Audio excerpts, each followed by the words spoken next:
Vamos a comenzar la clase de hoy, el estudio bíblico de hoy, y vamos a hablar de la bondad de Dios. Así que vamos a orar para pedirle al Señor que nos acompañe. Señor, te damos gracias en este día, en esta tarde, ya muchos culminando nuestra jornada laboral. Te pedimos, Señor, que nos guíes, nos acompañes para poder, Señor, dejar todo aquello que nos distraiga de lado, las preocupaciones del día, Señor, para poder concentrarnos en este momento en que queremos estudiar y conocerte más a ti, Señor. Te pedimos por cada uno de nosotros para que tú nos guíes, nos guardes y que a través de este conocimiento, Señor, podamos glorificarte, podamos vivir vidas que te glorifiquen, que demuestren que tenemos un temor reverencial ante ti, Señor. Quédate con cada uno de nosotros, Señor, bendícenos, al igual que aquellos que vienen en camino, así también aquellos que no podrán acompañarnos el día de hoy. Te pedimos todo esto en el nombre de Jesucristo. Amén. Bien, hermanos, vamos a hablar entonces de la bondad de Dios. Y como ustedes ya sabrán, vamos a estar al final respondiendo o conversando en torno a estas tres preguntas. ¿Cómo definir este atributo? ¿Qué nos enseña este atributo sobre el carácter de Dios y nuestra relación con Él?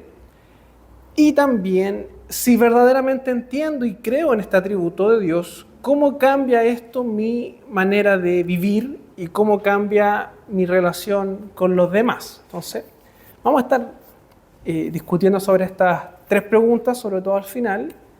Y entre medio también les traigo algunas preguntas para que podamos conversar. Entonces, hermanos, cuando hablamos de bondad, ¿qué cosa se les viene a la mente cuando hablamos de bondad?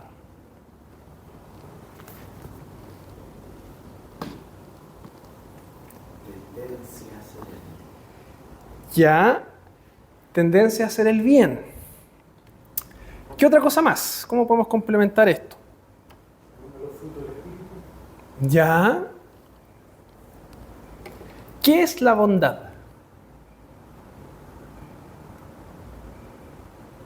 ¿Qué significa que algo sea bondadoso?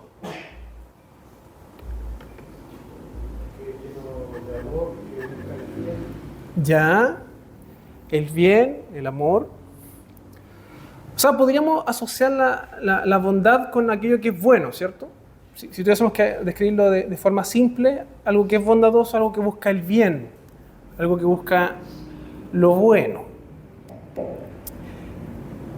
Y aquí yo los quiero hacer pensar y que conversemos un poco, porque ciertamente nosotros cuando hablamos de Dios, nosotros decimos y creemos que Dios es bueno, ¿cierto?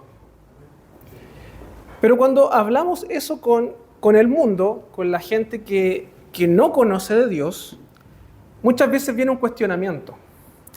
Y yo acá les traigo algunas imágenes. No sé si ustedes pueden describir qué son esas cosas. La primera imagen, la de la izquierda, ¿qué sería? Guerra, ¿cierto? Esa es una imagen de la Primera Guerra Mundial. La segunda, hambruna, escasez. Si Dios existe y Dios es bueno, ¿por qué ocurren estas cosas? Esta nos pega más de cerca. ¿Se acuerdan este tiempo que estuvimos con mascarillas, encerrados? Y mucha gente murió también. Y ahí viene el cuestionamiento. Si Dios existe, ¿por qué permite el mal? O quizás ya yendo más a la esencia de este atributo, si Dios es bueno, ¿por qué ocurren cosas malas? Y aquí los quiero escuchar. Es una manera que Dios tiene para enseñar. ¿Ya? A veces uno va a la naturaleza pasar algunos asuntos que nos permita madurar y muchas veces también en forma de castigo. ¿Ya? O sea, lo que usted está diciendo de que el hecho de que Dios sea bueno no impide que pueda coexistir el mal. Porque Dios usa el mal, ¿cierto? ¿Ya?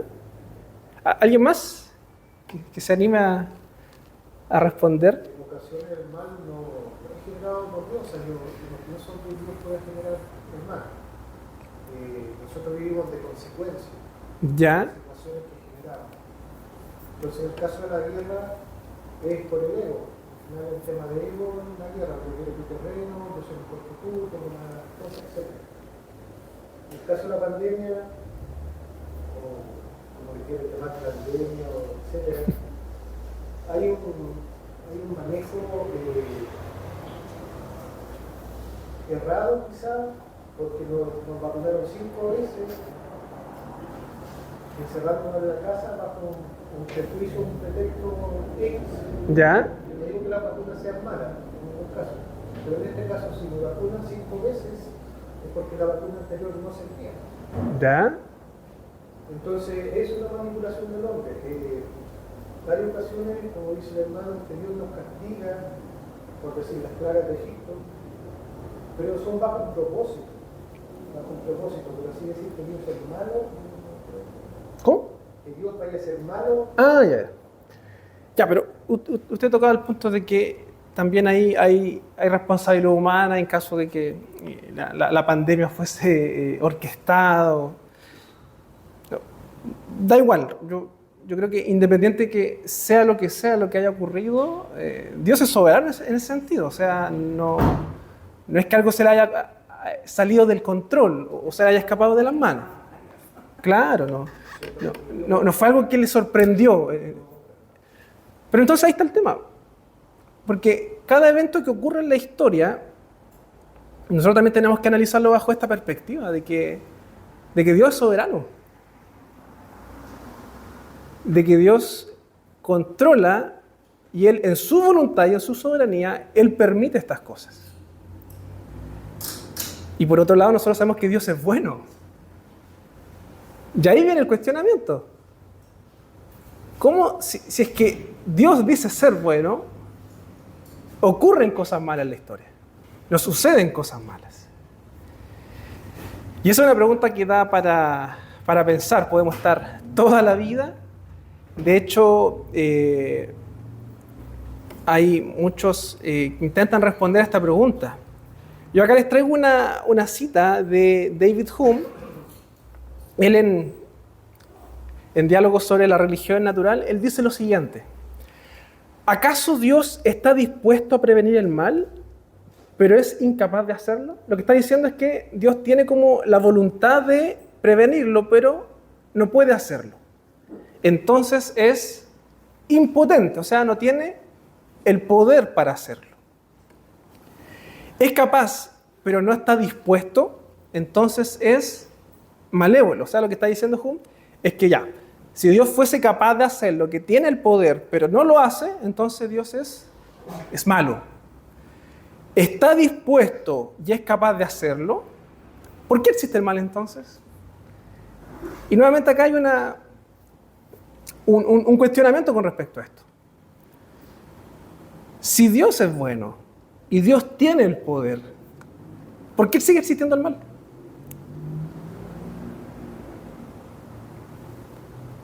¿Se han preguntado eso? Y le hago una pregunta más difícil, pero que podría tener un fundamento bíblico. Si nosotros ya somos justificados, nuestra deuda ya ha sido pagada con el Señor, ¿por qué aún así sufrimos las consecuencias del pecado?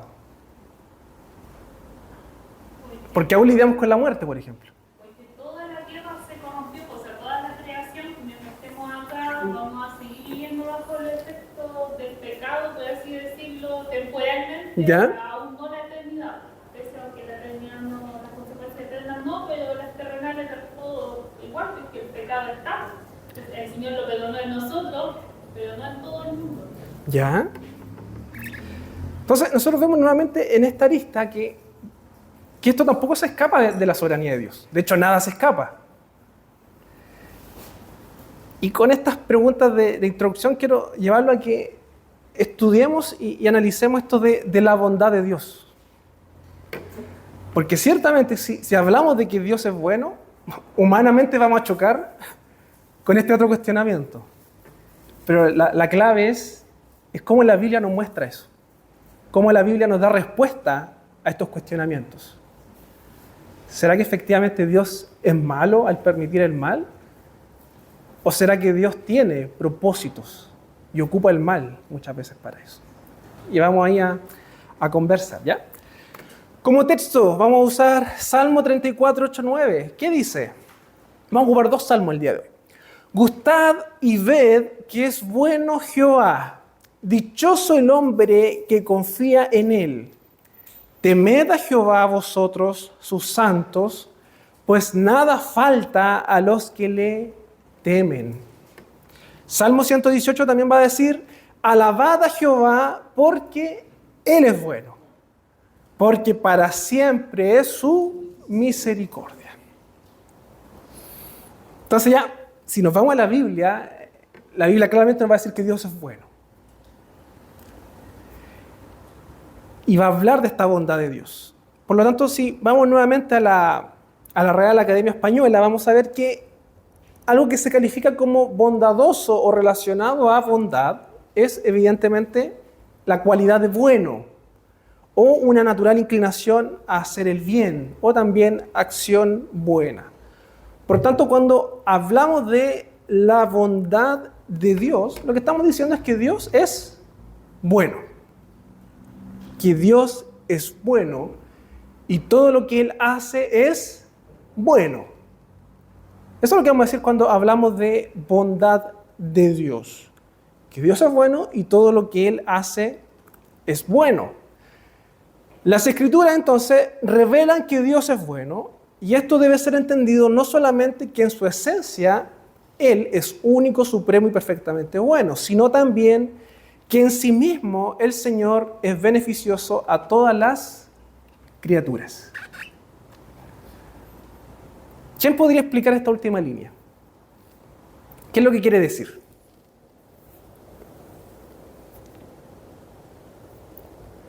Sino que también en sí mismo el Señor es beneficioso a todas las criaturas. ¿Ya? Gracia común. ¿Qué significa o qué es la gracia común?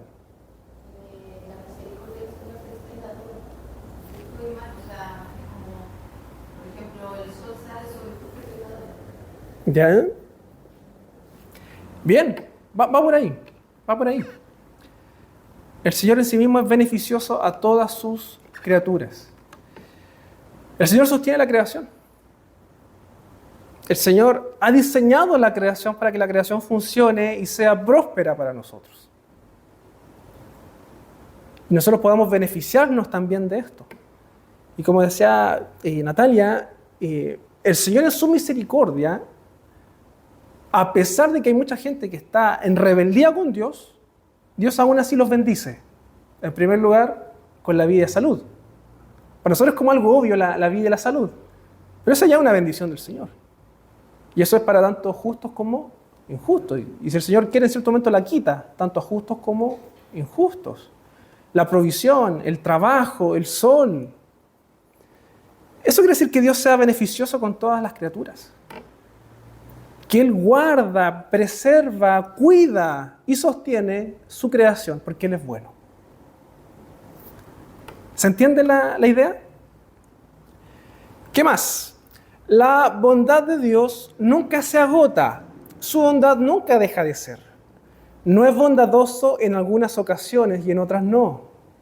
El Señor siempre es bondadoso. El dilema que enfrentamos es que hay experiencias que no consideramos como buenas. Sin embargo, esas experiencias no niegan la bondad del Señor. Y ahí es cuando entramos en este dilema, en este choque. Cada bendición que recibimos procede de nuestro Padre Celestial, que nunca cambia. Ahí está una cita en Santiago 1:17. De hecho, toda la creación está llena de su bondad, la cual ofrece a todos los seres humano. Acá no estamos hablando de universalismo, en el sentido de que todo el mundo tiene una comunión con Dios y todo el mundo se va a salvar. No estamos diciendo que Dios, como creador, Él sostiene y cuida de su creación. Eso es lo que está diciendo. Pregunta: ¿la bondad de Dios es un atributo comunicable o incomunicable? Comunicable, ya. ¿Quién me explica, en primer lugar, qué es comunicable e incomunicable? ¿Quién se atreve? ¿O quién se anima? ¿Cuál es la diferencia entre un atributo comunicable o incomunicable? Lo comunicable es, se podía ver a través de nosotros, ¿Ya? y lo incomunicable solo podía mostrar Dios. ¿Ya? O sea, que solo le pertenecen a Dios. ¿Ya? ¿Alguien más quisiera, hermano Igor? El comunicable se puede transmitir a través de la revelación, ¿Ya? ya sea a través de la escritura o de lo creado. ¿Ese es comunicable? Es comunicable. ¿Ya? Y el incomunicable son atributos, por ejemplo, a ver cómo podría ser. No podemos dimensionar a Dios. ¿Ya? ¿Y qué atributo sería ese? ¿Ah? ¿Qué atributo podría ser ese? Incomunicable. No, pero de los que vimos, ¿cuál podría ser? Que no podemos dimensionar, ¿se acuerdan? Infinitud, por ejemplo. O la inmensidad también. No, no lo podemos. Es como un atributo. Porque solo Dios Solamente es el inmenso. Claro. Y no hay forma, ¿cierto? No. puedo medirlo. Claro. Entonces, muy bien. Un atributo comunicable, entonces, como decía la Magdalena, es un atributo que le pertenece a Dios, pero que el ser humano, como criatura, puede reflejarlo o evidenciarlo. Y por otro lado, el incomunicable sería un atributo que solamente le pertenece a Dios. Y nosotros no hay por dónde, ¿ya? Entonces, habíamos quedado que la bondad sería comunicable, ¿cierto? ¿Por qué? ¿Por qué la bondad es comunicable? Dios quiere que la creación sea bondadosa. ¿Ya? O como somos hechos a su imagen, en ese sentido tenemos esa capacidad, por decirlo así, de ser buenos. O sea, bondadosos más que, bueno, es que no se malentiende que somos todos buenos, sino que podemos ser bondadosos. ¿O podemos hacer acciones buenas, o no? ¿Algo así? Claro, eso no. Ya. Como ayudar a los demás es una acción de bondad. Ya. Estoy de acuerdo. Yo creo que el ser humano puede reflejar acciones bondadosas. Y como bien decía el Pablo, tiene que ver con esto de ser creado a imagen de Dios o ser portador de la imagen de Dios. ¿Y qué significa eso? Ser la imagen de Dios, ser portador de la imagen de Dios. ¿Qué quiere decir eso? ¿Se lo han preguntado alguna vez? ¿Qué significa que seamos hechos a imagen de Dios o que seamos portadores de su imagen? Tenemos algunos rasgos similares a lo que Él, porque Dios no es que tenga sentimientos, por decir una cosa así. A Dios no lo podemos catalogar dentro de los sentimientos que nosotros conocemos. ¿Ya? Pero Él, dentro de su capacidad, Él nos da la posibilidad de dar unas características ¿Ya?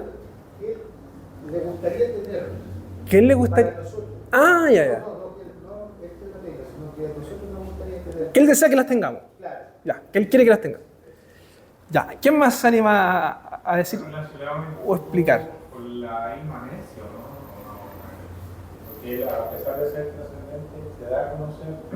Y se relaciona. Darse a conocer, se relaciona y al relacionarse transmite o transfiere esa bondad. ¿Ya? Ya, ¿qué quiere decir que somos hechos a imagen de Dios? O seamos portadores de la imagen. ¿Cómo vamos a explicarlo? ¿O qué implicancias tiene mejor? Según lo que sabía, había 3 puntos en los que Dios nos hizo semejantes a Él. Hay uno que lo recuerdo más y el tema de lo que también nombraba Pablo, de que Dios se relaciona, por lo tanto, la semejanza con nosotros es que Él nos hizo capaces de relacionarnos con las personas. ¿Ya? Como Él se relaciona con nosotros, nos hizo capaces de relacionarnos con los demás y es parte también de lo que Él comenta en nuestra misma relación con Él. Creo que otro punto era el de ser capaces como ser inteligentes, de alguna manera. ¿Ya? Como en ese sentido, claro, tiene conocimiento de todo, pero a nosotros nos dio como una parte, como o sea, la capacidad de poder pensar, de crear, no sé, de hacer como todo eso. ¿Ya? ¿Y la tercera? No, Ya, bien, súper bien. Ya, yo voy con la tercera entonces. ¿Qué es eso que ven ahí? Ya, pero ¿eso es un bosque? Si ustedes ¿están tocando un bosque? ¿Ah? Es una imagen, ¿cierto? Esto no es un bosque, pero es una imagen.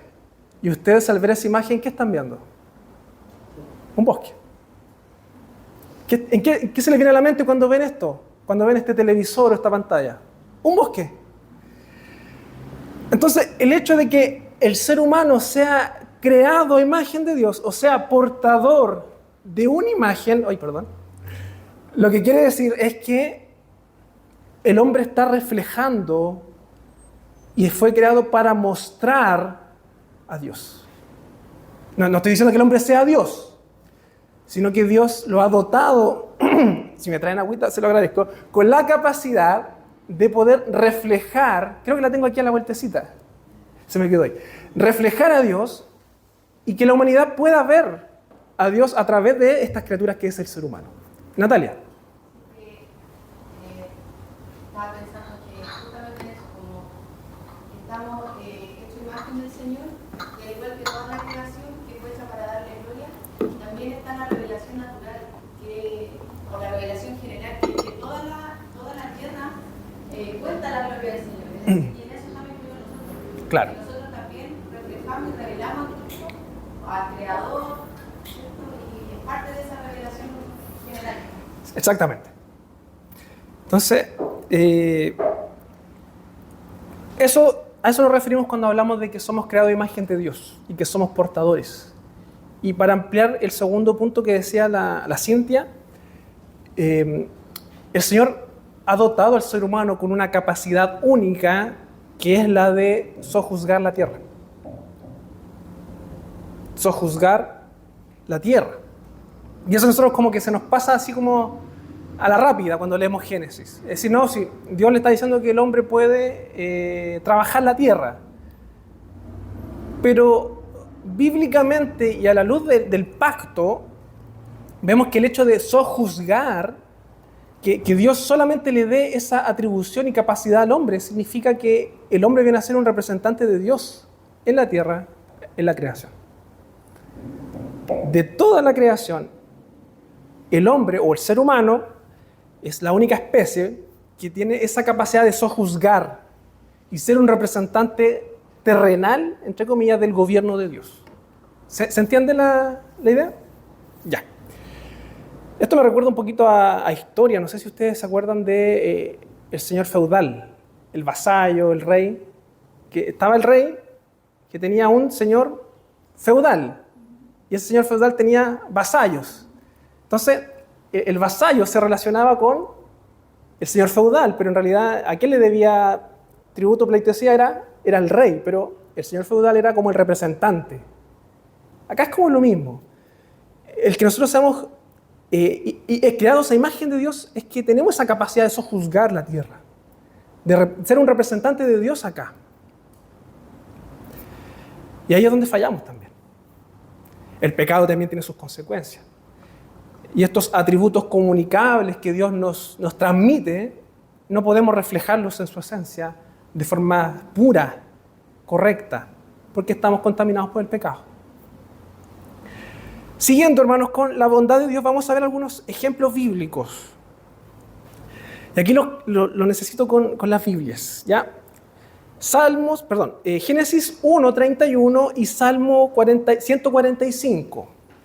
Y vamos a ver que Dios en esencia va a mostrar su bondad con todas sus obras. Gracias.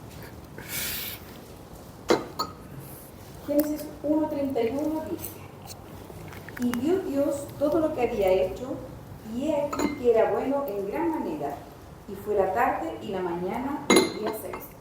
Ya, ¿se acuerdan de este relato? La creación, ¿cierto? Dios, una vez que creó todo, yo trato de imaginármelo, es como que Dios está mirando todo y dijo, todo esto es bueno, todo lo que Él, en gran manera, o sea, todo lo que Dios hace en la creación es bueno. Todo lo creado es bueno.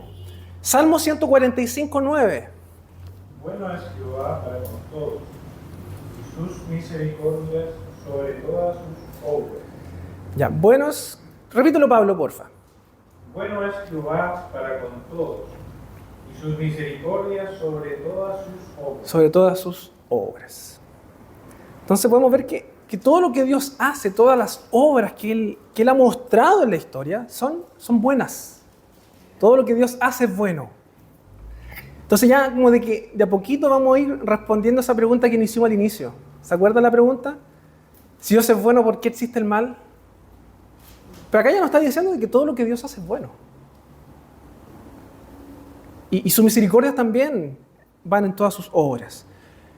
Y Dios no solamente muestra su bondad en su actuar, sino que también lo hace en este caso, con el ser humano, tanto justos como injustos. Mateo 5:45, ¿quién lo tiene?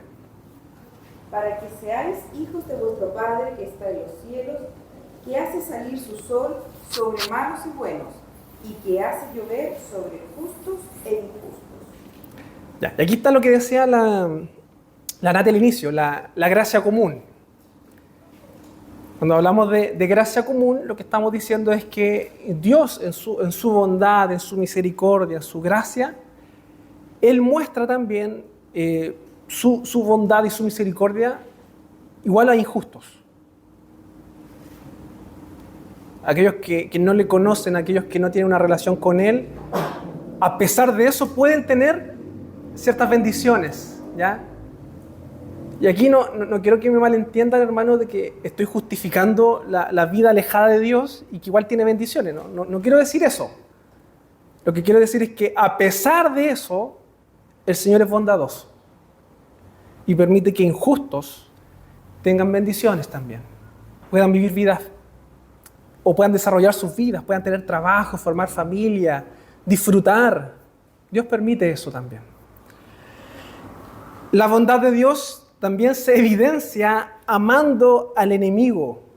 Y por eso yo creo que este es un atributo comunicable. Lucas 6:35. Hermana María. Dice, amar pues a vuestros enemigos y hacer bien y prestar, no es esperando nada de ellos. Nada y será vuestro galardón grande y seréis hijos del Altísimo, porque Él es el ser benigno para con los ingratos y malos. Ya. Y esto es lo loco de la ética cristiana. El mundo te va a decir, si alguien te hizo algo malo, tú devuélveselo. O por último, ignóralo. Y termina relación con él y no te involucres más con esa persona. Eso es como la lógica, ¿eh? Pero ¿qué nos dice la ética cristiana a través de la bondad de Dios?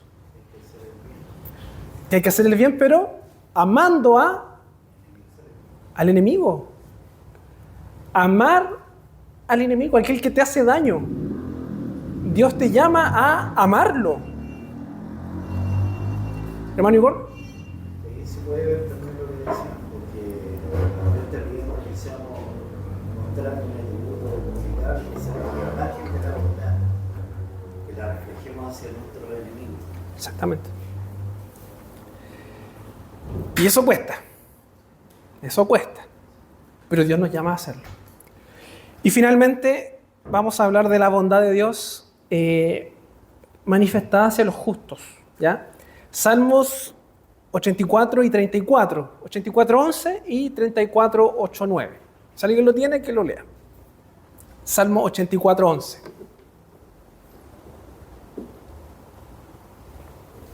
Ya, Cintia. Porque sol y escudo es Jehová Dios, gracia y gloria para Jehová. No quitará el bien a los que andan en integridad. Ya, léelo de nuevo, por favor. Porque sol y escudo es Jehová Dios, gracia y gloria para Jehová. No quitará el bien a los que andan en integridad. Ya.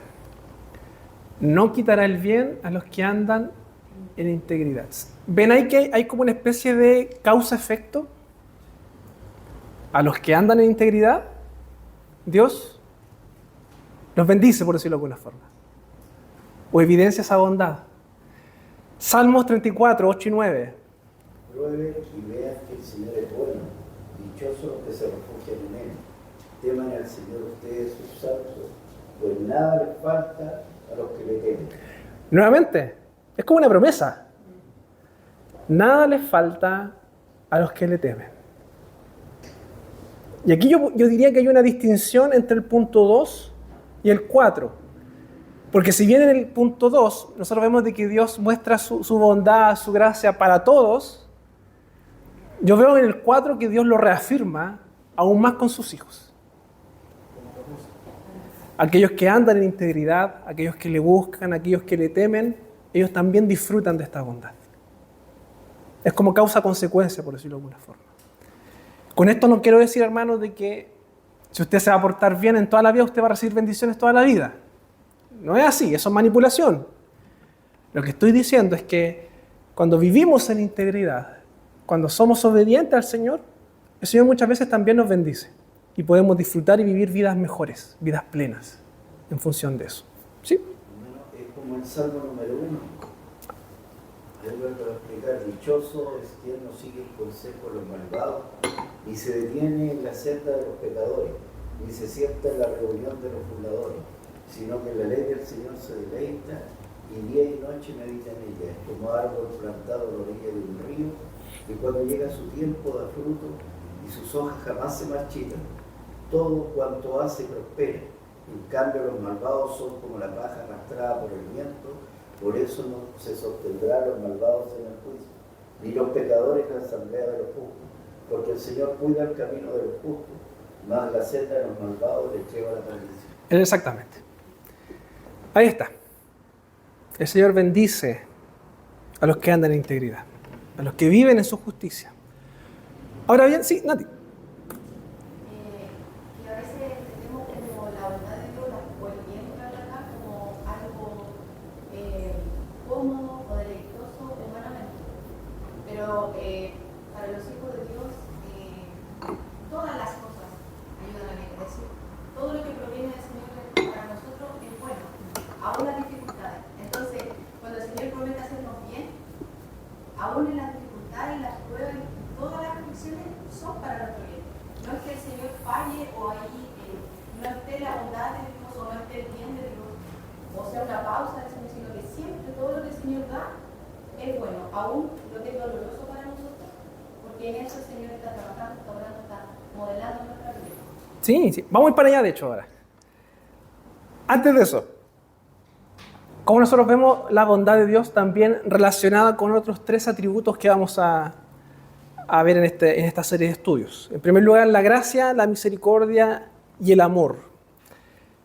Ya, y aquí los quiero escuchar, hermano. ¿Cómo definimos lo que es gracia? ¿Qué es la gracia? Ya, regalo inmerecido, ¿cierto? Eso es gracia. ¿Han escuchado ese concepto en algo común cuando se habla de gracia?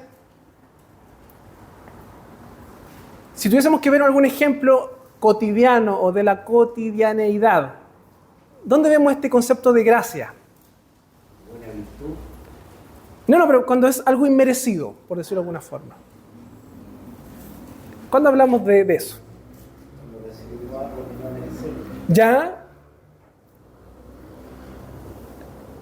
Yo no estoy seguro, pero creo que existe el concepto de pensión de gracia o pensión por gracia. ¿Qué es eso? Se le da un dinero sin haberlo ganado. Ya, porque en realidad es cierta edad hacia adelante, ¿cierto? Sí. Se recibe eso. Y eso es por gracia, o sea, Por nada. por nada en realidad. O sea, igual hay un tema de edad, no a cualquiera se le va a dar, pero da igual lo que hizo en su vida, si tiene o pasa ese umbral, ya tiene esa pensión de gracia. Perfecto. ¿Qué otro ejemplo más hay de gracia? El tema es ese. El mes de gracia del banco es falso. ¿Cuál? El mes de gracia del banco es falso. Mes de gracia del banco, ahí no sé. Te lo cobran igual. De ahí no sé cuál es. La música o las artes. ¿Ya? No porque las artes sean, sino que en el fondo Dios también le dio talentos y dones a gente que a lo mejor, al juicio de uno, como Claro. tiene estos dones musicales, o intelectuales o cualquiera de esos.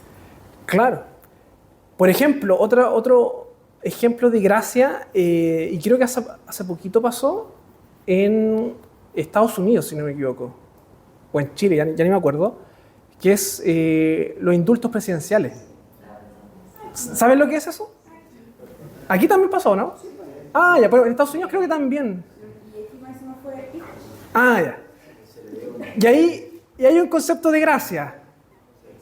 Porque ahí el presidente tiene la atribución de otorgar libertad a quien él quiera. Muchas veces eso se ocupa para campañas políticas, para devolver favores, ya, pero eso es la corrupción del pecado, pero el concepto de gracia está ahí.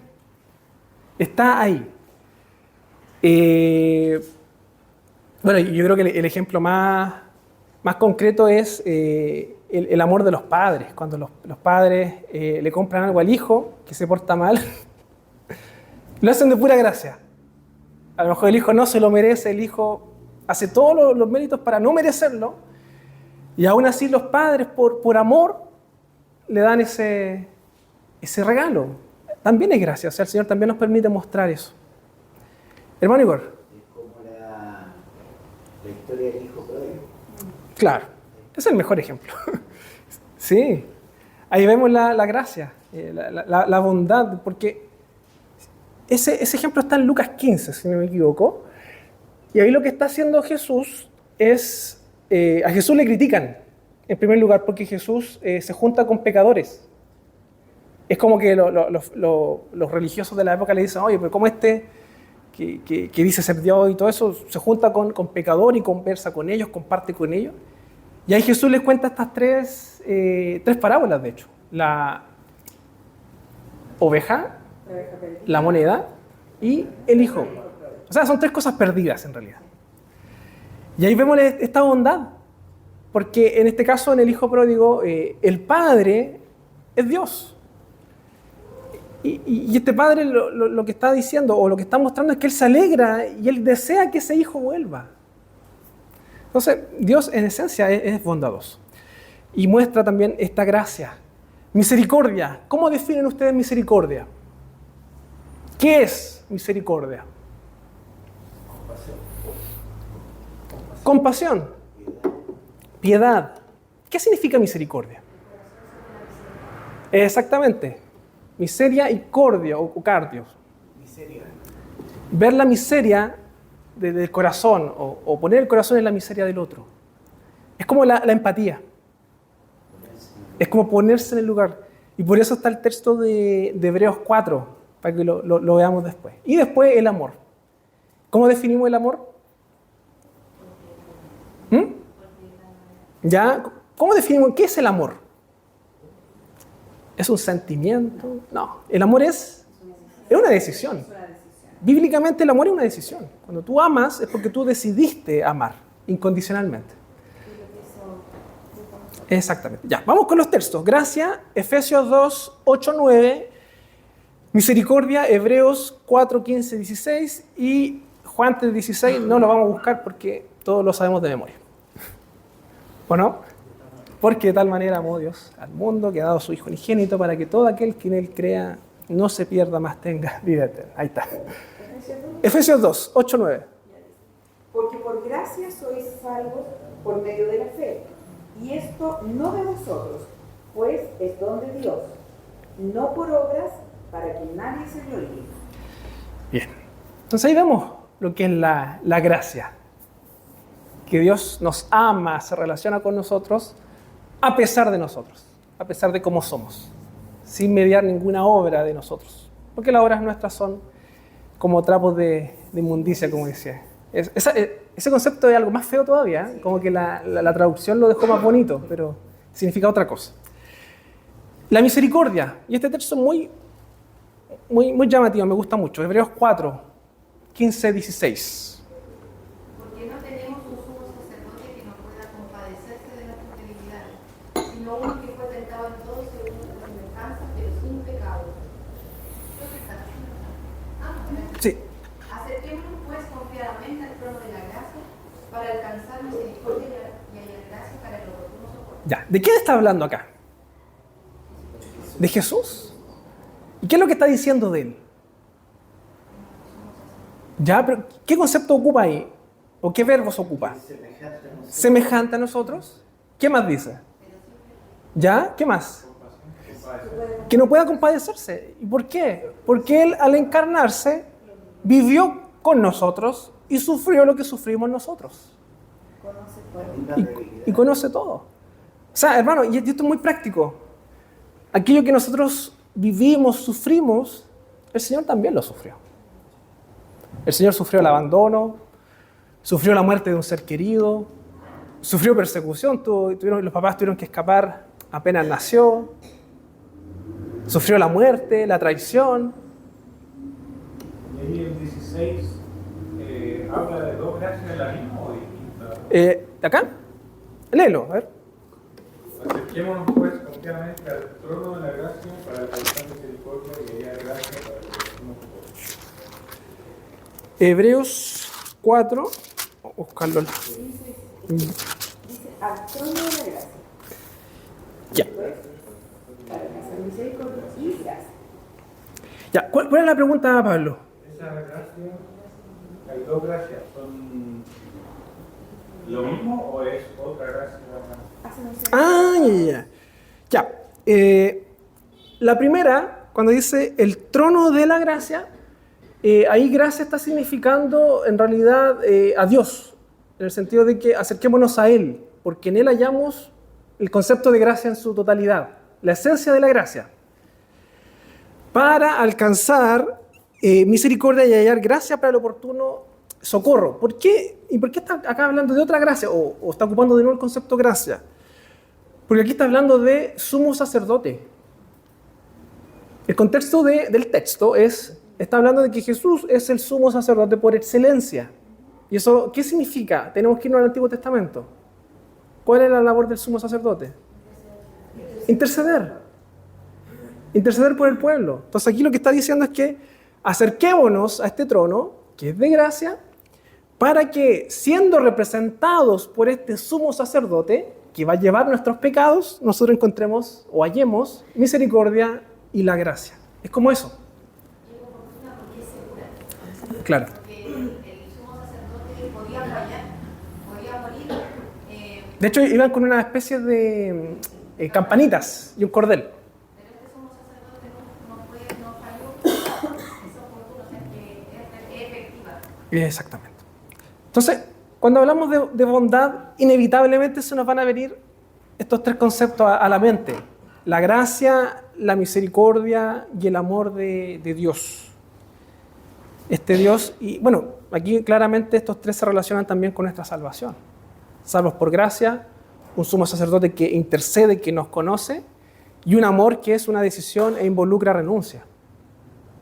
Porque Cristo, al venir a morir por nosotros, Él, como diría Pablo después, Él renunció a su divinidad, como no algo a lo que aferrarse, sino que vino y se encarnó para morir por nosotros. Y ahí está la bondad de Dios, que Dios es bueno, y todo lo que Dios hace es con un propósito mayor. ¿Ya? Hermano Igor. Una consulta también, Dios, aunque andemos sin integridad, también nos puede probar, como es el tema de Job. Ya, pero no se me adelante, pues, hermano. Ya, segunda referencia. Ya, ahí venía. Que es una cosa que muchos, o sea, creería que una de los cuestionamientos mayores que tiene el creyente que quizás no es tan seguro o que quizás tiene estos periodos, porque dice, es como el joven rico que dice, yo he hecho esto, Claro. esto, y esto. Pero que te pide una sola cosa y ahí quedó. Exactamente. En cambio, uno cree hacer lo bien, cree estar bien. ¿Por qué me pasan estas cosas a mí? Exactamente. Y al del lado, Le va mejor. que es hacer todo lo contrario y aún prospera. Y esa es una de nuestras luchas. ¿Por qué a veces al resto le va mejor que a mí? Muchas gracias. ¿O por qué aquel que no se esfuerza o que no va a la iglesia le va mejor o prospera más? Y de hecho, si ustedes leen los salmos, como que a veces los salmos también muestran eso. Como que al enemigo, al opresor, como que pareciera que le va bien. Y es parte también de lo que Dios permite. Es parte de lo que Dios hace. Pero acá los quiero escuchar. Si Dios es bondadoso, ¿por qué? Y aquí va a los creyentes, ¿ya? Al principio hablábamos como del mundo general, ¿por qué existe el mal? Pero ahora, con los creyentes, ¿por qué no ocurren a veces cosas malas? Hermano Igor. Hebreos 12:6. ¿Ya? Porque el Señor disciplina a los que ama y azota a todos los que reciben de Él. ¿Ya? Bien. Yo quiero ir un poquito más profundo, y esto ya va a ser un poco más filosófico. ¿Quién define lo que es bueno y lo que es malo? Es Dios. No somos nosotros. Entonces, de partida ya esta pregunta está mal planteada. ¿Por qué no somos nosotros los que definimos lo que es bueno y lo que es malo? Eso lo define Dios. Y cuando ya empezamos a pisar esa tierra, como que ya nos damos cuenta de que esto se escapa de nuestra lógica. Porque no somos nosotros los que determinamos y analizamos los eventos que nos ocurren y determinamos si son buenos o no. Eso está en Dios. Es Dios quien determina cómo actuar. Y nosotros ya vimos anteriormente de que todo lo que Dios hace es bueno. Y si nosotros percibimos que algo es malo, en realidad es porque el problema está en nosotros. O no estamos viendo el panorama completo. No estamos viendo el panorama completo. Y yo siempre me acuerdo de este ejemplo, que es bíblico, obviamente, y que representa muy bien esta idea. ¿Ustedes se acuerdan de la historia de José y sus hermanos? ¿Qué es lo que le ocurre a José? Pero, ¿qué es lo que pasa en ese contexto de hermanos que se quieren mucho? ¿Qué pasó ahí? Envidia, ¿cierto? Envidia, el punto Lo de odiaban. Lo odiaban. Lo quieren matar, después lo venden. Entonces al final, ¿qué es lo que ellos hacen? Lo venden. Y si uno llega hasta esa parte del relato, uno dice, qué mal lo que le pasó a José, ¿cierto? No, terrible, Dios no lo ama. Pero después uno sigue leyendo y avanzando, ¿y qué pasa con José? En la cárcel. Ya en la cárcel, pero ¿llega a dónde? ¿Ah? El segundo de Egipto. Poder. Oye, pero había sido vendido, envidiado, ahora llega a tener una alta posición. ¿Qué ocurre después ahí? Llega la familia. Estando ahí en el poder, hay una escasez, ¿cierto? Y ayuda a su familia. Entonces uno dice, si uno se queda ahí, uno dice, entonces en realidad no fue tan malo el que lo hayan vendido. Porque al final eso... Pensándolo bien. Eso sirvió para que su familia no muriera de hambre. Eso lo dice ahí. Pero eso es cuando uno logra tener El panorama completo. Exactamente. Y de hecho, si seguimos la historia, ¿qué ocurre después? Eso fue estratégico en el plan divino. Claro, sí. Había una promesa 400 años antes que le había dado a Abraham y la estaba cumpliendo de manera estratégica entraron 70 personas a Egipto y luego cuando el Señor los saca como mano poderosa y los liberta del esclavismo, salieron entre 2,5 a 3 millones de personas. En 400 años aumentaron exponencialmente. Es que ahí es el punto. ¿Qué pasa después con la familia de José? ¿Qué dice el relato? Son esclavizados. Se quedan en Egipto. Y pasan a ser esclavos de Egipto.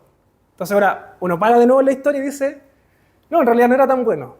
Ahora algo malo. Porque el pueblo de Dios ahora pasa a estar esclavizado. Pero después si uno sigue leyendo el relato, uno ve que, pues Dios levanta a Moisés. Y libera al pueblo. Y a través de Moisés, este líder, Dios muestra su poder y libera y forma una nación o un pueblo. Entonces, con lo que decía Bárbara, a veces en la vida no vamos a tener la historia completa, el panorama completo. Eso solamente lo tiene Dios, en su mente. Nosotros no. Nosotros muchas veces vamos a evaluar la vida en torno a nuestro contexto. Y esto muy bien lo dice un autor que es Hoekema, creo que está el libro ahí, que es La Biblia y el futuro. Y él dice lo mismo, que en realidad no podemos juzgar la historia en el presente. Tenemos que verla a la luz del panorama completo. Y muchas veces eso nos pasa. De que nosotros estamos mirando solamente nuestro presente y creemos que estamos pasando por un momento malo. Pero después de eso nos damos cuenta de que Dios tenía un propósito mayor y era mucho mejor que eso. Nati. Creo que cuando decimos que es cuando se ve el panorama completo es que entendemos como el plan que se tenía, como en el caso de José, que nosotros miramos para atrás y vemos ese panorama completo. Ahora si lo llevamos a nuestra vida, obviamente que nosotros no tenemos el panorama completo en nuestra vida, probablemente vamos a morir y nunca vamos a entender el panorama, porque somos simplemente un hilo dentro del tapiz que está tejiendo el Señor. Claro. Pero lo más hermoso es cuando vivimos por fe, porque a eso nos llama la palabra del Señor. A vivir por fe, creyendo en este atributo de la bondad de Dios y creyendo en lo que dice Romanos 8:28, porque sabemos que al claman a Dios todas las cosas ayudan a bien. Esto es a lo que conforme a su propósito son llamados. Es decir, que nosotros vivimos por fe, andamos por fe, y aunque yo no entienda lo que Dios está haciendo, yo creo que lo que Dios está haciendo es bueno. Es bueno. Y probablemente yo no lo entienda ahora, no lo entienda mañana, ni pasado. O nunca. O nunca. Y cierro mis ojos y no vea a lo mejor. Porque cuántas generaciones estuvieron en Egipto y murieron y nacieron nuevas y fueron esclavos y siguieron siendo esclavos. Entonces, aunque yo no entienda mi situación actual, yo creo en la bondad de Dios y me gozo y me deleito en la bondad de Dios. No vivo una vida de resignación. Exactamente. Vivo una vida de gozo y de alegría. Y eso es lo práctico, lo clave. Hermano Igor, vamos hermano, ahora más cortar la intervención porque ya estamos por cerrar, así que... Esa pregunta ¿ya? Lo señala, si lo llevamos a la vida del apóstol Pablo. ¿Ya? Porque Pablo, siendo uno de los grandes misioneros, haciendo bien, pregonando el Evangelio, pasó encarcelado, pasó hambre. Claro. Hay situaciones que a lo mejor a la vista podría decir por qué le ocurrieron. Y vamos para allá, hermanos, para... Bárbara, ¿sí? Justamente esto me hace pensar algo que decíamos también en el estudio pasado, a propósito de que Dios siempre tiene, ha tenido todo el tiempo, todo bajo su control. Y yo sé que muchas veces, de acuerdo a lo que decía la Nati, nos cuesta a nosotros, cuando el creyente está viviendo estos periodos de dificultad, ver no el por qué, porque uno tiene que al final evitar esa pregunta y tratar de entender o tratar de pedirle a Dios que lo guíe en torno a para qué, hacia el propósito que Dios tiene en eso. Claro. Y aún así, aun cuando no lo logremos comprender o nunca lo logremos y Dios nos pruebe a lo largo de toda la vida, tenemos que tener la certeza de que Dios ya ganó todo, ya esto es, claro. no está aquí. Incluso la certeza es que todo lo que yo sufro aquí, ya no sé para qué sigo sufriendo, finalmente sé que voy a estar gozando en la eternidad con Cristo. Exactamente. Y eso es lo importante, hermanos, de que en la medida que vamos conociendo más a Dios, nuestra forma de pensar, de actuar, va también cambiando. Y hermanos, entender de que todo lo que hace Dios es bueno, nos lleva a confiar y descansar en su soberanía. Porque podría ser, hermanos, que haya muchas cosas por las cuales estamos siendo usados por Dios, de las cuales no veremos el fruto. Porque eso en realidad le compete a Dios.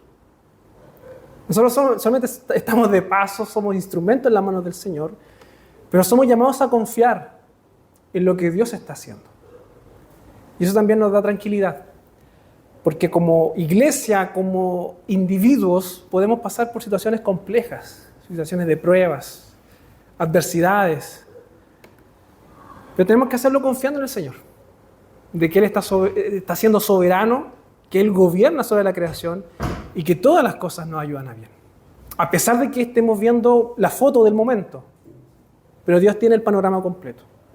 Y eso nos lleva a confiar en Él y descansar en Él. Vamos con los textos bíblicos, en donde vemos cómo Dios también, en su bondad, es soberano en la historia. Génesis 50, 18 al 20. ¿Quién lo tiene? Luego sus hermanos se presentaron ante José, se inclinaron delante de él y dijeron: aquí nos tienes como tus esclavos, no tengas miedo. Le contestó José: pues acaso ¿puedo acaso tomar el lugar de Dios? Es verdad que ustedes pensaron hacerme mal, pero Dios transformó ese mal en bien para lograr lo que hoy estamos viendo: salvar la vida de mucha gente. Ya. Ahí está el caso que veíamos delante, el caso de José con sus hermanos. Cómo vemos que Dios en su soberanía, un evento o una acción mala, Dios la encamina para el bien, porque Él es soberano en sus planes. Génesis 11, 8 al 9. Así los esparció Jehová desde allí sobre la faz de toda la tierra, y dejaron de edificar la ciudad. Por esto fue llamado el nombre de ella Babel, porque allí confundió Jehová el lenguaje de toda la tierra, y desde allí los esparció sobre la faz de toda la tierra. ¿Se acuerdan este relato? La torre de Babel. Son esas historias que uno a veces se pregunta, ¿por qué están ahí en la Biblia? ¿O qué nos quiere enseñar el Señor con eso? Y la verdad es que este relato es muy importante en la historia. Porque acá estamos viendo de que el ser humano tenía un propósito: construir para llegar a donde estaba Dios. Y Dios cambia esos planes, y al final lo que Dios hace es... ¿Qué hace Dios? Confunde las lenguas y los esparce. Entonces ahí uno dirá, Dios los esparció. Eso es algo negativo. Porque este pueblo buscaba ser uno, hacer su nombre.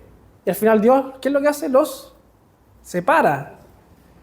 ¿Y eso de esparcirlos fue algo negativo? ¿Qué dicen ustedes? No. Era el propósito de Dios, de reinar sobre todas las naciones, de expandir a toda lengua, a toda nación, su mensaje. Y eso es lo que Dios promete a Abraham. En ti serán benditas todas las familias, las naciones de la tierra. O sea, incluso en este evento, Dios está siendo soberano y lo encamina hacia algo bueno, que es cumplir su propósito y llenar la tierra con su palabra.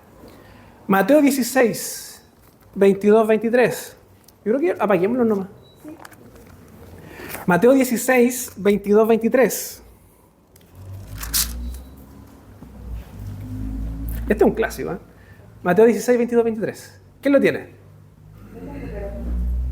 ¿Quién más lo quiere leer? Ya, Bárbara, no. ¿Ya? Dale nomás. Entonces Pedro, tomándolo aparte, comenzó a reconvenirle diciendo: Señor, ten compasión de ti, en ninguna manera esto te acontezca. Pero él, volviéndose, dijo a Pedro: quítate de delante de mí, Satanás, me eres tropiezo, porque porque no pones la mira en las cosas de Dios, sino en la de los hombres. Ya. ¿Se acuerdan de este relato? ¿En qué contexto está? Ya, Jesús está a punto de morir. ¿Y qué es lo que dice Pedro? Humanamente hablando, ¿qué es lo que dice Pedro? Sí, ojalá que esto no te pase, Señor. Ojalá que esto que es terrible que te va a pasar, ojalá no ocurra. Claro, saca el quite. ¿Y qué es lo que le responde Jesús? Quítate de mí, Satanás. Me eres tropiezo. Porque no pone la mira en las cosas de Dios, sino en la de los hombres. ¿Qué podemos decir de esto? De que la muerte de Cristo, si bien es un evento negativo, malo, humanamente, al final tiene bendición. Y es parte del plan de Dios. Es bendición, o sea. Y eso también nos tiene que llevar a nuevamente confiar en que Dios está ejecutando sus planes y que lo que Él hace es bueno. Incluso en la muerte de Jesús. Pedro a lo mejor no lo entendía. Pedro decía, pero Señor, ¿cómo va a morir? Mejor trata de escapar. No, ese es el plan de Dios. Y de hecho después cuando Jesús ora, Él le dice al Señor, si es posible, pase de mí esta copa, pero en realidad que se haga tu voluntad en realidad. El Señor Jesucristo entendía que realmente era lo que había que hacer. Entonces nuevamente hay que ver la historia a través de estos ojos. De que a la luz de nuestros ojos humanos, mentes humanas, nos vamos a encontrar con situaciones adversas o que podemos calificar como malas. Pero la Biblia nos llama a ver eso dentro del plan de Dios. Y nos vamos a dar cuenta que no son malas realmente. Hechos, segunda Corintios 12:9, 10. ¿Alguien lo tiene? Ya, Cintia. Y me ha dicho, basta de mi gracia, porque mi poder se perfecciona en la debilidad. Por tanto, de buena gana me gloriaré más bien en mis debilidades, para que repose sobre mí el poder de Cristo. Por lo cual, por amor a Cristo, me gozo en las debilidades, en afrentas, en necesidades, en persecuciones, en angustias. Porque cuando soy débil, entonces soy fuerte. Ya. Yo creo que todos saben esta historia, ¿cierto? Está hablando del apóstol Pablo cuando él menciona lo del aguijón y que él le pide al Señor que se lo quite. Porque el Señor tiene poder para hacer todo. Pero, ¿qué le responde el Señor? Que no. Y le dice, bástate mi gracia porque mi poder se perfecciona en tu debilidad. Es interesante eso. El poder del Señor se perfecciona también a través de nuestras debilidades. Por lo tanto, las situaciones malas o adversas quizás no son tan malas. Porque el Señor quizás no está cambiando. A lo mejor el Señor no está perfeccionando. A lo mejor el Señor nos está puliendo y nos está haciendo pasar por momentos complejos para salir de ciertas situaciones pecaminosas incluso. Es como este oro que es puesto en el calor para que la escoria se despegue, ¿cierto? Es bastante similar. Hechos 8 del 1 al 4. ¿Quién lo tiene que lo pueda leer? Hechos 8 del 1 al 4. Saulo consentía su muerte. En aquel día hubo una gran persecución contra la iglesia que estaba en Jerusalén, y todos fueron esparcidos por las tierras de Judea y de Samaria, salvo los apóstoles. Y hombres piadosos llevaron a enterrar a Esteban e hicieron gran llanto por él. Y Saulo asolaba la iglesia, y entrando casa por casa arrastraba a hombres y a mujeres y los entregaba en la cárcel. Pero los que fueron esparcidos iban por todas partes anunciando el evangelio. Ya. Aquí está hablando de Pablo, ¿cierto? Y aquí nosotros vemos la primera cara de Pablo, ¿cierto? No Pablo Soto, sino que Saulo en este caso. ¿Qué es lo que hacía Saulo? Perseguía a la iglesia. Pero esta persecución, ¿qué resultado tenía? Versículo 4. pero los que fueron esparcidos iban por todas partes anunciando el Evangelio.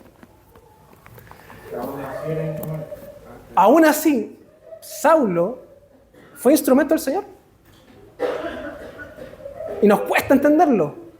Pero aún así, Saulo es instrumento de Dios. Yo el otro día veía en internet un video que era como para reírse en realidad, que era Esteban en el cielo viendo a Pablo llegar. Pero claro, cuando vemos la soberanía de Dios, nos damos cuenta que somos instrumentos y que situaciones adversas son ocupadas por el Señor para su gloria y cumplir sus planes. Y este texto que está acá abajo, el de Job 36, a mí me gusta mucho porque yo creo que este texto nos da la respuesta a la cuestión que estamos tratando, al cuestionamiento que hay. Job 36 del 22-23.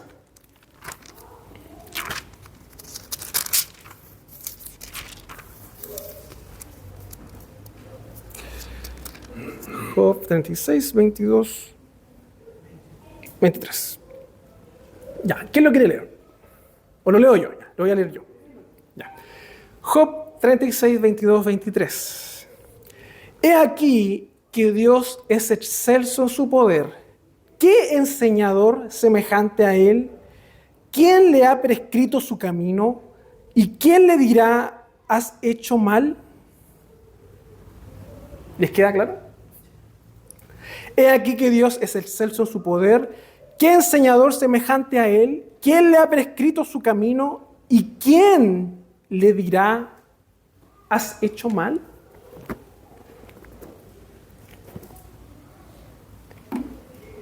¿Quién tiene esa capacidad de pararse ante Dios y decirle, lo que tú has hecho, lo que tú estás haciendo está mal, debería ser de esta otra forma? Nadie. Nadie. Y esto también me recuerda a otro pasaje de Job, cuando el Señor habla y dice, lo voy a parafrasear, pero es como, ¿dónde estabas tú cuando yo creé todas estas cosas? Dicho de otra forma, le está diciendo, tú no eres nadie para venir a cuestionarme cómo yo trabajo o cómo yo hago las cosas. Por tanto, cuando hablamos de la bondad de Dios y lo ponemos en perspectiva y lo tratamos de alinear con esto de la existencia del mal o que ocurran cosas malas o adversas, tenemos que tener presente en primer lugar de que Dios es soberano y que Él obra conforme a su soberanía. Y todo lo que Él hace es bueno. Y podrá ser que en la vida, en nuestra historia, en nuestro día a día, no vamos a entender muchas cosas. Puede ser de que muchas situaciones nos van a parecer injustas incluso. A veces vamos a creer que merecemos más de lo que tenemos. Pero la palabra nos dice de que Dios, en su soberanía, todo lo que hace lo hace bien. Y eso tiene que contentarnos y consolarnos de que estamos en las manos de un Dios todopoderoso, que estamos en las manos de un Dios bueno y que todo lo que nos ocurre es bueno, lo entendamos o no, pero lo que Dios hace es bueno. Y para ir cerrando, hermanos, Mateo 7:11, Jesús dice lo siguiente: ¿qué hombre hay de vosotros que si su hijo le pide pan, le dará una piedra? ¿O si le pide un pescado, le dará una serpiente? Y esto es lo maravilloso. Y aquí está lo que es lo comunicable. Pues si vosotros, siendo malos, sabéis dar buenas dádivas a vuestros hijos, ¿cuánto más vuestro Padre que está en los cielos dará buenas cosas a los que le pidan? Hermano, esta no es una cita o una frase mágica para que el Señor te dé todo lo que tú le pidas. No está diciendo eso el Señor. Lo que está diciendo acá es que si nosotros, los humanos, siendo malos, podemos hacer cosas buenas y amar a nuestros hijos, proveyéndoles, por ejemplo, en este caso, mucho mejor lo hace el Señor.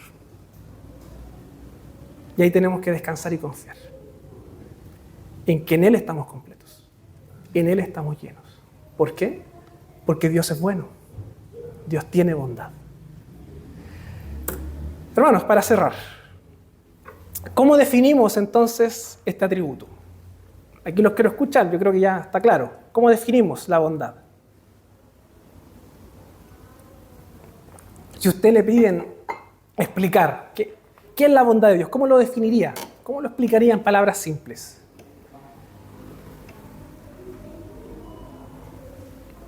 ¿Hay alguien afuera? Escucha el timbre. ¿Ya?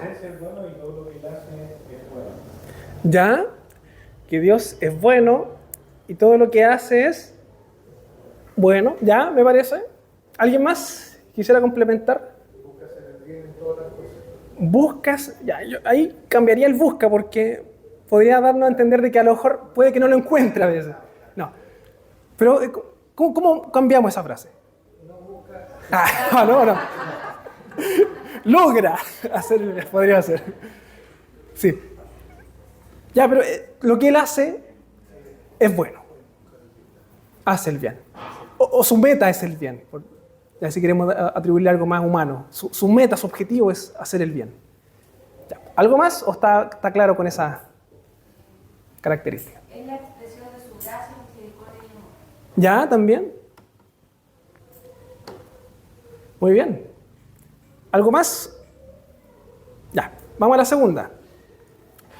¿Qué nos enseña este atributo sobre el carácter de Dios y nuestra relación con Él? Ya, esto es muy práctico. ¿Qué nos enseña este atributo sobre el carácter de Dios, en primer lugar? Nos muestra la diferencia entre humanos y Dios. ¿Ya? ¿Qué nos enseña sobre su carácter o sobre su forma de actuar? ¿Qué nos enseña este atributo? Él es bueno y todo lo que Él hace es bueno. ¿Ya? Y que es soberano. ¿Ya? Que Dios su misericordia nos permite y transmite este atributo a los humanos, hacer actos de bondad. ¿Ya? Así que en esta diferencia que se establece, que queda tan evidenciada aquí, Él decide ¿Ya? ser, o sea, en esencia Él es bueno, ¿Sí? y más encima Él quiere que todo y permite que todo lo que nos pasa en la historia y a través de la historia sea para bien y finalmente para qué. Que nos ayuda bien, como diría. Exactamente. Y eso tiene que ver con nuestra relación con Él, pues, hermano. Si nosotros creemos y entendemos de que Dios es bueno, las palabras de Pablo cobran sentido. Todas las cosas nos ayudan a bien. Pero si nosotros no estamos totalmente convencidos de que Dios es bueno, vamos incluso a cuestionarle a veces las cosas a Dios. ¿Por qué me estás haciendo pasar por esto? ¿Por qué yo, siendo tu hijo, estoy pasando por esta situación? Hermanos, Dios es bueno. Y aún en esa situación Él está mostrando su bondad. Por lo tanto, debemos confiar y descansar en Él. 3. Si verdaderamente entiendo y creo en este atributo de Dios, ¿cómo cambia mi manera de vivir y cómo cambia mi relación con los demás? Si ya hemos entendido lo que es la bondad de Dios y cómo Él trabaja en la historia, en general incluso, ¿cómo eso cambia mi manera de vivir? ¿Vamos a vivir con temor? ¿Vamos a preocuparnos por los aranceles que subió Trump del 10% y que deja de ser mi preocupación. Y sencillamente confío en lo que Él está haciendo. Exactamente, hermanos. Y eso nos tiene que llevar a confiar en Él. O sea, hermanos, si por X razón la economía se desploma y hay escasez, el Señor es soberano ahí incluso en eso. Y Él es bueno. Y como diría la palabra de Jesús, Él siendo un mejor Padre, no nos va a desamparar. Nos va a cuidar y nos va a estar proveyendo. Por tanto, tenemos que ver la vida de esa forma. De que el Señor, en su bondad, está obrando en nosotros, está obrando en la historia, está obrando en la iglesia. Y todo es bueno. A veces no lo entendemos, pero es bueno. ¿Y cómo cambia mi relación con los demás? Yo creo que en ese sentido, cambia totalmente la manera de relacionarnos con los demás cuando entendemos que hemos sido creados a imagen de Dios, que debemos portar esa imagen, y parte de la imagen es la bondad del Señor. Ya no vivimos para nosotros mismos, vivimos para proyectar la imagen de ese Dios bondadoso, y el egoísmo va muriendo, y vamos viviendo y portando esa imagen de un Dios que es amoroso, que tiene gracia, porque a veces el problema cuando no hemos entendido la dimensión de la gracia, nos cuesta perdonar a los demás. Pero cuando entendemos que primeramente nosotros hemos sido perdonados y que aún siendo perdonados seguimos fallando, ahora eso también cambia la relación con los otros. Exactamente. No es fácil tolerar sus errores, sobrellevar sus cargas, porque dice la palabra que sí, cumplimos la ley de Cristo. Y creo que eso es radical. Los atributos de Dios vienen a transformar y a traer radicalidad a la vida cristiana. Exactamente. Y es todo un desafío porque hablamos delante de estos tres otros atributos que se relacionan muy bien con la bondad, que era la misericordia, la gracia y el amor. Y somos llamados a evidenciarlo. O sea, si somos realmente creados a imagen de Dios, somos portadores de su imagen, Dios nos llama a mostrar esa imagen. A que nosotros podamos reflejar eso al resto. Y ahí viene la pregunta, ¿estás siendo bondadoso con el resto? ¿Estás siendo bondadoso con tu prójimo, con tu hermano, con tu familia, con tus amigos, con tu vecino, con aquel que no cree? ¿Estás siendo bondadoso? Magda. Y después hermano Igor. Muchas veces uno se encuentra enfrentado a situaciones que dan ganas de responder igual como son con uno. Pero llega un punto en que a mí me dan ganas de responder igual. A mí me ha pasado el último tiempo. No he podido hacerlo. Y eso lo hablaba con mi amiga el otro día. Entonces ahí yo creo que es solo el Señor porque yo tengo ganas de responder de la misma manera, pero ya no puedo. Eso yo le decía a mi amiga, quizás esto es como algo sobrenatural. Entonces, a ver, y ella también me comentaba que ahí se va reflejando el amor de Dios, porque eso de ser bondadoso o perdonador no debería ser algo obligado o superficial. Tiene que nacer. Claro, y eso uno no lo puede hacer. Claro.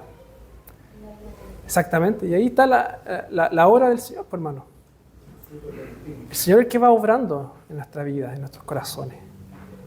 Y aquellas cosas que a lo mejor antes nos costaba o cedíamos fácilmente, después el Señor nos va diciendo, no, ahora el camino es este. Amar. Parar un poco, medirnos. Pero es parte de lo que el Señor está haciendo en nuestras vidas.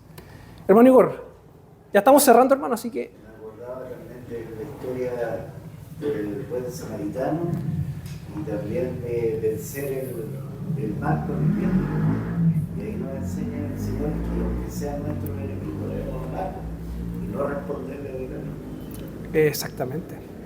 De hecho, el mejor ejemplo de amar al enemigo lo dio Jesucristo. Murió por nosotros que éramos enemigos de Dios. Y lo más curioso aún es que pasamos de ser enemigos a ser parte de la familia de la fe, familia de Dios, herederos o coherederos junto con Cristo. Y ese es el ejemplo máximo de bondad, de amor, de gracia, misericordia.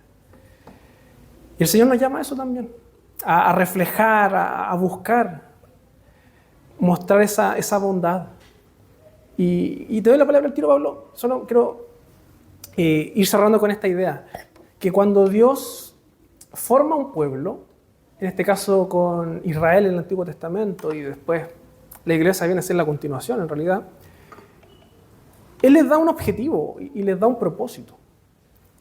Y es que cuando Dios crea un pueblo, no lo crea para que ese pueblo se separe del mundo y diga, nosotros somos ahora los escogidos, somos los bendecidos por el Señor, como a veces pareciera que la gente piensa eso de Israel, de que Dios los bendice y son una nación especial, una raza especial. No, Dios no crea o no forma un pueblo con ese objetivo. Él forma un pueblo para que a través de ese pueblo el mundo y los perdidos pudiesen conocer la grandeza de Dios. ¿Y cómo podían conocerlo? Bueno, a través de las acciones y la vida de ese pueblo. Por tanto, hermanos, si a nosotros como iglesia, si a usted como cristiano le interesa, yo creo que sí, que el mundo conozca a Dios, que el mundo vea a Dios, tenemos que también preocuparnos de eso, de que el mundo vea sus atributos reflejados en nosotros, en este caso los comunicables, que el mundo pueda ver bondad en un creyente y que a través de su bondad ese incrédulo diga, ¿sabes qué? Yo quiero ser como Él, yo quiero vivir como Él, yo quiero creer lo que Él cree. Para eso somos llamados, hermanos, a vivir y reflejar lo que Dios quiere en nuestra vida. Pablo, ahora sí. No solamente quería rescatar este atributo está, bueno, obviamente muy relacionado con los otros dos que hemos estado viendo, que por ejemplo en la bondad sobrepasa, digamos, todo lo medible, que sería como la inmensidad, como inmensamente bondadoso de Dios. Y aparte la bondad es infinita, o sea, el primer atributo que uno, la infinitud de Dios, no se podría decir que también Dios tiene una bondad infinita, o sea, sí, exactamente, infinitamente bondadoso. Claro. Sí, totalmente, va todo conectado. Bien, hermanos, ya estamos en la hora, nos quedan 2 minutitos, así que vamos a orar al Señor para agradecerle por esta clase y pedirle también que nos ayude a reflejar esa bondad, pero también a creer que Él es bondadoso. A veces confiamos más en las circunstancias, en las cosas humanamente hablando, pero tenemos que también aprender a ver la vida, el progreso, la historia dentro de un gran plan, que es el plan de Dios. Y ese plan es bueno. Lo entendamos o no, ese plan es bueno. Así que le quiero pedir a mi hermano Simón que nos despida con una oración para agradecer al Señor por esta clase y también nos ayude a confiar también en su bondad. Oremos. Buen Dios, queremos en esta hora darte gracias. Agradecido, Señor, porque nos has concedido la oportunidad de estar en esta tarde aquí en tu casa con el propósito de aprender de tu palabra, entender los atributos que estamos estudiando, que proceden de ti, vienen de ti. Todo lo santo, todo lo puro, todo lo justo viene de ti, Señor.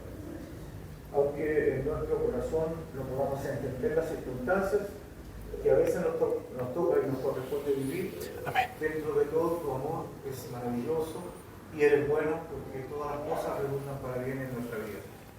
Te damos gracias, Señor, por la oportunidad de ser edificados a través de las enseñanzas de tu palabra. Amén. Y pedimos que al regresar a nuestros hogares también seamos cuidados y guardados por ti como siempre lo hemos hecho hasta ahora. Amén. Quédate con nosotros, bendice a nuestro hermano Gerson en la exposición de tu palabra. También los hermanos que no pudieron estar presentes hoy día sean bendecidos y guárdanos bendiciéndonos y cuidándonos en todo momento. Amén. Te lo rogamos todo y lo agradecemos por Jesús nuestro Señor y Salvador. Amén. Que el Señor les bendiga, hermanos.